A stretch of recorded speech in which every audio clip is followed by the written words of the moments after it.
Namaskar, Jai Shri Krishna. Enunciating text 29 and text 30 of chapter 2, Remembrance of Lord Krishna, third candle status course in Bhagavatam.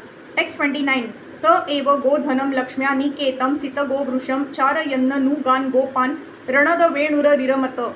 While herding the very beautiful bulls, the Lord, who was the reservoir of all opulence and fortune, used to blow his flute, and thus he enlivened his faithful followers, the cowherd boys. As he grew to 6 and 7 years old, the Lord was given charge of looking after the cows and bulls in the grazing grounds. He was the son of a well-to-do landholder who owned hundreds and thousands of cows, and according to Vedic economics, one is considered to be a rich man by the strength of his store of grains and cows. With only these two things, cows and grain, humanity can solve its eating problem. Human society needs only sufficient grain and sufficient cows to solve its economic problems. All other things but these two are artificial necessities created by man to kill his valuable life at the human level and waste his time in things which are not needed. Lord Krishna, as the teacher of human society, personally showed by his acts that the mercantile community or the Vaishyas should herd cows and bulls and thus give protection to the valuable animals. According to Smriti regulation, the cow is the mother and the bull the father of the human being. The cow is the mother because just as one sucks the breast of one's mother, human society takes cow's milk. Similarly, the bull is the father of human society because the father earns for the children just as the bull tills the ground to produce food grains. Human society will kill its spirit of life by killing the father and the mother. It is mentioned herein that the beautiful cows and bulls were of various checkered colors, red, black, green, yellow, ash, etc. And because of their colors and healthy smiling features, the atmosphere was enlivening.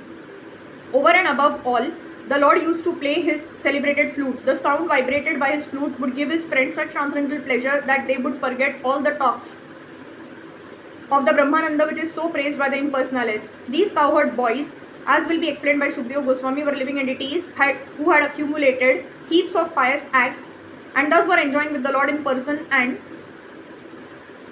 were hearing his transcendental flute. The Brahma Samhita 5.30 confirms the Lord's blowing his transcendental flute.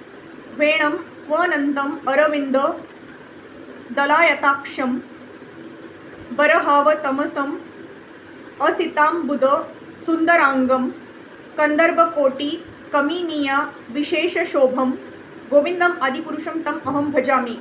Brahmaji said, I worship Govinda, the primeval Lord, who plays on his transcendental flute. His eyes are like lotus flowers. He is decorated with peacock plumes, and his bodily color resembles a fresh black cloud, although his bodily features are more beautiful than millions of cupids. These are the special features of the Lord. Text 30. Prayuktan Bhojarajen Mainah Kamarupinah Leelaya Vyanu Dattanstan Balah Kridan Kaniva. The great wizards who were able to assume any form were engaged by the king of Bhoj, Kansa, to kill Krishna, but in the course of his pastimes, the Lord killed them as easily as a child breaks dolls. The atheist Kansa wanted to kill Krishna just after his birth. He failed to do so, but later on he got information that Krishna was living in Vrindavan at the house of Nanda Maharaj. He therefore engaged many wizards who could perform wonderful acts and assume any form they liked. All of them appeared before the child Lord in various forms like Agha, Baka, Putana, Shakta, Trunavarta, Dhenuka and Gardhabha, and they tried to kill the Lord at every opportunity. But one after another, all of them were killed by the Lord as if he were only playing with dolls. Children play with toy lions, elephants, boars and many similar dolls, which are broken by the children in the course of their playing with them. Before the Almighty Lord, any powerful living being is just like a toy lion in the hands of a playing child. No one can excel God in any capacity, and therefore no one can be equal to or greater than him, nor can anyone attain the stage of equality with God by any kind of endeavor. Jnana, Yoga and Bhakti are three recognized processes of spiritual realization. The perfection of such processes can lead one to the desired goal of life in spiritual value, but that does not mean that one can attain a perfection equal to the Lord's by such endeavors. The Lord is the Lord at every stage. When he was playing just like a child on the lap of his mother Yashoda Mai, or just like a cowherd boy with his transcendental friends, he continued to remain God without the slightest diminution of his 6 opulences. Thus he is always unrivaled. Hari Krishna.